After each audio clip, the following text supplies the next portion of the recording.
हम लोग समझते हैं कि मोदी साहब कैसे हैं और हमारे लिए कितने वो एक कारगर साबित हुए हैं। जो काम कई दहाकों से नहीं हो रहा था वो श्री नरेंद्र मोदी जी ने करके दिखाया और हमको प्यार दिया, उस प्यार को हम नहीं भूल सकते। मोदी जी मेरे साथ बहुत मदद की है। उन्होंने अफगानिस्तान से हमारे लोगों को जहाज भेज के मंगाया। गरीब से गरीब व्यक्ति का जीवन बेहतर करना है।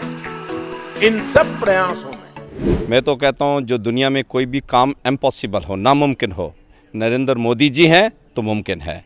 हम लोग समझते हैं कि मोदी साहब कैसे हैं और हमारे लिए कितने वो एक कारगर साबित हुए हैं। जो काम कई दहाकों से नहीं हो रहा था वो श्री नरेंद्र मोदी जी ने करके दिखाया और हमको प्यार दिया, उस प्यार को हम नहीं भूल सकते हैं। मैं काबुल में काम कर रहा था, गुरुद्वारे में सेवा कर रहा था। मेरे को गुरुद्वारे से ले गया तालिबान ने। मैं बहुत खुश हूँ जब मैं ज़िंदा हूँ। ये हिंदुस्तान मेरे साथ जितना बोलो फिर भी कम है। ख़ासतन मोदी जी मेरे साथ बहुत मदद की है। उन्होंने अफगानिस्तान से हमारे लोगों को जहाज भेज के मंगाया। गुरु ग्रंथ साहब के स्वरूप श्रीमद् भागवत गीता, रामायण, ऐसी पुरातन पुस्तकें जो 400-500 साल पुराने ऐतिहासिक धरोहर थे, वो चीज़ें सारी आई इधर। मोदी जी जो कहते हैं वो करते हैं। हमारी काफ़ी प्रॉब्लम सॉल्व हुई, जैसे कि सीए का मसला था और कई एफआरओ में प्रॉब्लम थी, हमें आने जाने की प्रॉब्लम थी। ये सारी प्रॉब्लम अगर सॉल्व हुई हैं, पीछे 25 साल से सॉल्व नहीं है। जब से ये बीजेपी गवर्नमेंट प्रधान जी श्री नरेंद्र मोदी जी आए हैं, उस समय से हमारी काफ़ी प्रॉब्लम सॉल्व हुई हैं। प्रधानमंत्री जी ने अफ़गान सिखों और हिंदुओं को मौत के मुंह से निकाला। जब वहाँ एयरपोर्ट बंद हो गए थे, इंडियन एयरफोर्स के जहाज़ गए, उनको ख़तरे के मोल से निकाला।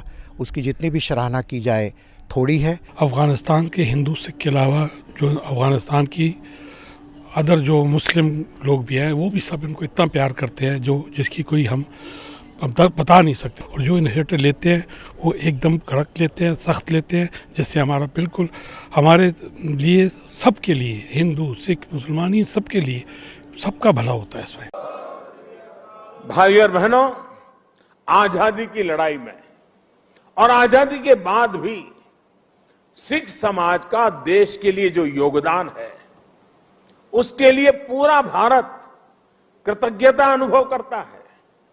महाराजा रणजीत सिंह का योगदान हो, अंग्रेजों के खिलाफ लड़ाई हो या जलियांवाला बाग हो, इनके बिना न भारत का इतिहास पूरा होता है, न हिंदुस्तान पूरा होता है।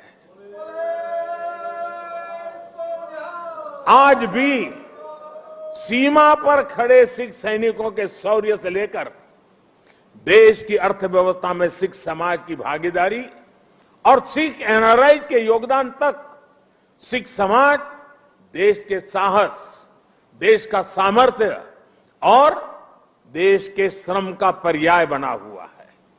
साथियों, आजादी का अमृत महोत्सव हमारे स्वतंत्रता संग्राम के साथ साथ हमारी संस्कृति और विरासत को सेलिब्रेट करने का भी अवसर है, क्योंकि आजादी के लिए भारत का संघर्ष केवल एक सीमित कालखंड की घटना नहीं है।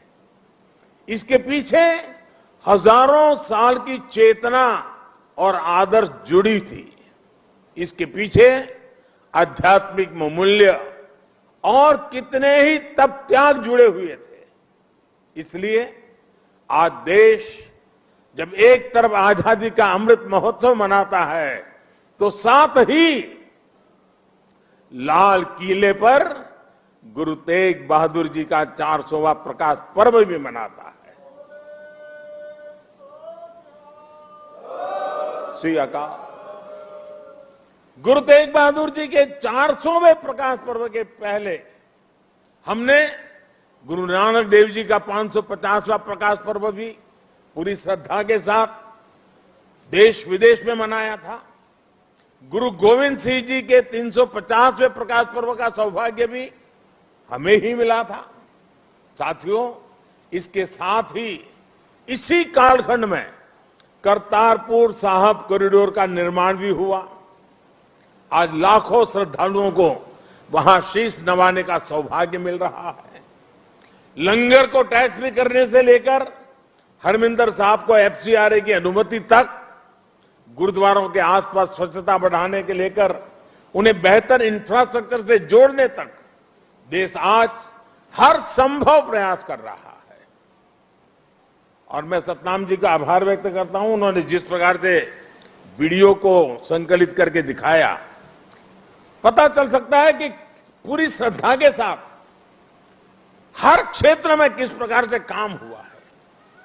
आप लोगों से समय समय पर जो सुझाव मिलते हैं, आज भी काफी सुझाव मेरे पास आपने दिए हैं, मेरा प्रयास रहता है कि उनके आधार पर देश सेवा के रास्ते पर आगे बढ़ता रहे। साथियों, हमारे गुरुओं के जीवन की जो सबसे बड़ी प्रेरणा है वो है हमारे कर्तव्यों का बोध। आजादी के अमृत काल में देश भी आज कर्तव्यों को प्राथमिकता देने की बात कर रहा है। सबका साथ, सबका विकास, सबका विश्वास और सबका प्रयास, यही मंत्र हम सबको भारत के उज्जवल भविष्य को सुनिश्चित करता है। एक कर्तव्य केवल हमारे वर्तमान के लिए नहीं है, ये हमारे और हमारे देश के भविष्य के लिए भी है, ये हमारी आने वाली पीढ़ियों के लिए भी है। उदाहरण के तौर पर आज पर्यावरण देश और दुनिया के सामने एक बड़ा संकट है। इसका समाधान भारत की संस्कृति और संस्कारों में है। सिख समाज इसका जीता जागता उदाहरण है। सिख समाज में हम जितनी चिंता पिंड की करते हैं, उतनी ही पर्यावरण और प्लेनेट की भी करते हैं। प्रदूषण के खिलाफ प्रयास हो, कुपोषण से लड़ाई हो या अपने सांस्कृतिक मूल्यों की रक्षा हो, आप सभी इसी तरह के हर प्रयास से जुड़े नजर आते हैं। इसी श्रृंखला में मेरा आपसे एक आग्रह भी और है। आप जानते हैं कि अमृत महोत्सव में देश ने के सभी जिलों में, यानी हर जिले में 75 अमृत सरोवर का संकल्प लिया है। आप भी अपने पिंडों में अमृत सरोवरों के निर्माण का अभियान चला सकते हैं। साथियों, हमारे गुरुओं ने हमें आत्मसम्मान और मानव जीवन के गौरव का जो पाठ पढ़ाया, उसका भी प्रभाव हमें हर सिख के जीवन में दिखता है। आजादी के अमृत काल में यही देश का भी संकल्प है। हमें आत्मनिर्भर बनना है, गरीब से गरीब व्यक्ति का जीवन बेहतर करना है।